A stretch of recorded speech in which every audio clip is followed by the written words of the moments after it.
नमस्कार, स्वागत है आपका बिहार समाचार में। नीतीश कुमार पर बीजेपी तरह तरह के कहर ढा रही है। आरजेडी ने कहा कि नीतीश कुमार को बीजेपी ने अपने चंगुल में फंसा लिया, तो वहीं कांग्रेस ने कहा है कि नीतीश के सीने में खंजर मार दिया है बीजेपी ने। तो जो कल तक विरोध करते थे वही आरजेडी पार्टी अब नीतीश कुमार की हितैषी बन गए हैं। उन्होंने सीएम नीतीश पर तरस खाया, कहा कि नीतीश पर आ रहा है तरस। तो एक खबर आ रही है कि अब कांग्रेस को भी नीतीश की बेबसी पर तरस आ रहा।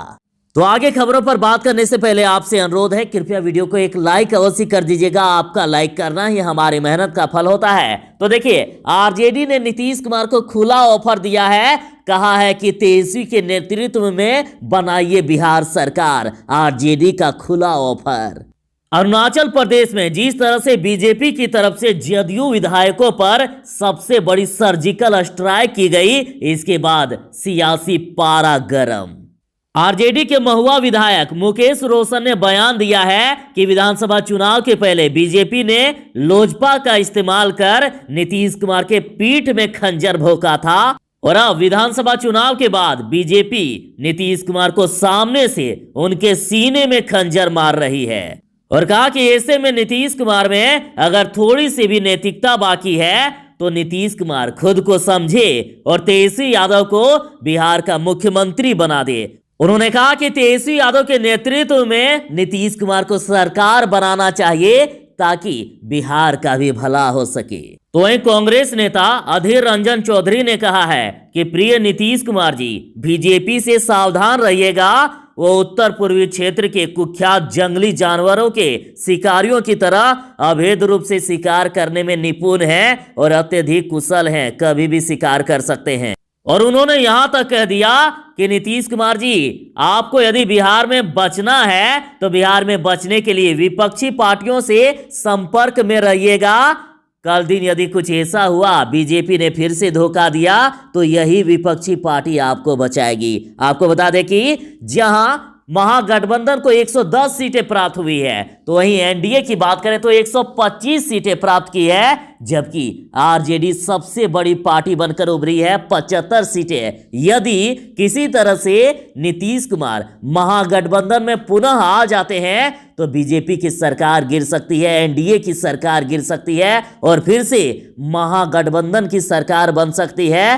तेजस्वी यादव मुख्यमंत्री बन सकते हैं। आगे क्या होगा ये भविष्य के गर्व में है। फिलहाल अभी इस तरह की बातें की जा रही है। नीतीश कुमार को खुला ऑफर दिया जा रहा है कि आ जाइए महागठबंधन में वापस और तेजस्वी के नेतृत्व में सरकार बनाइए, तेजस्वी को मुख्यमंत्री बना दीजिए। तो ये राजद के प्रवक्ता मनोज झा ने कहा है, उन्हें भी नीतीश कुमार पर तरस आ रहा है। मनोज झा ने कहा, नीतीश जी अभी भी सत्ता का मोह त्याग कर बीजेपी को जवाब दीजिए। तो वहीं कांग्रेस प्रवक्ता राजेश राठौड़ ने कहा है कि बीजेपी बिहार में जदयू का नामो निशान मिटाना चाहती है। उन्होंने कहा, नीतीश कुमार को भी अपना अस्तित्व बचाना है तो समय रहते वे बीजेपी से अलग हो जाए। यानी कांग्रेस हो या आरजेडी, दोनों ही नीतीश कुमार को बीजेपी से बचने के लिए महागठबंधन में आने की सलाह दे रहे हैं। तो देखिए, आरजेडी के मुख्य प्रवक्ता भाई वीरेंद्र ने कहा है, नीतीश कुमार अगर अभी से ही नहीं चेते तो बीजेपी इनको निगल जाएगी। नीतीश कुमार से मैं पूछना चाहता हूं कि कब तक वे एनडीए में अपमानित होते रहेंगे। और उन्होंने कहा कि नीतीश कुमार अब बिहार की राजनीति की मोह माया छोड़िए और केंद्र की राजनीति कीजिए। और कहा कि बिहार में तेजस्वी यादव को सपोर्ट कर दीजिए, हम लोग आपके साथ खड़े हैं। तो वहीं कांग्रेस प्रवक्ता राजेश राठौड़ ने कहा कि बीजेपी भस्म सुमार है और अपने सहयोगी दलों को ही भस्म करने में लगी हुई है। पंजाब में अकाली दल को बीजेपी निगलने वाली थी, लेकिन अकाली दल ने पहले ही पार्टी से किनारा कर लिया। महाराष्ट्र में शिवसेना भी बीजेपी से अपना अस्तित्व बचाने के लिए अलग हो गई और अब बिहार के मुखिया नीतीश कुमार को भी अपना अस्तित्व बचाना है तो बीजेपी से नाता तोड़ना होगा। यानी अभी चारों तरफ से नीतीश कुमार को यह सलाह दी जा रही है कि आप बीजेपी से अलग हो जाए और तेजस्वी यादव को मुख्यमंत्री बना दीजिए, इसी में आपका भलाई है। और अब फैसला नीतीश कुमार के हाथ में है, आगे जो भी फैसला होगा वो भविष्य के गर्भ में है, लेकिन जैसे ही कुछ बड़ा निर्णय होता है आपके समक्ष खबर पहुंचाने का काम आपका ये चैनल करेगा। हमारे साथ बने रहें। तो चलिए मिलते हैं बस थोड़ी ही देर में ऐसे ही नई खबरों के साथ। तब तक के लिए दीजिए इजाजत। बाय। जय हिंद। भारत माता की जय।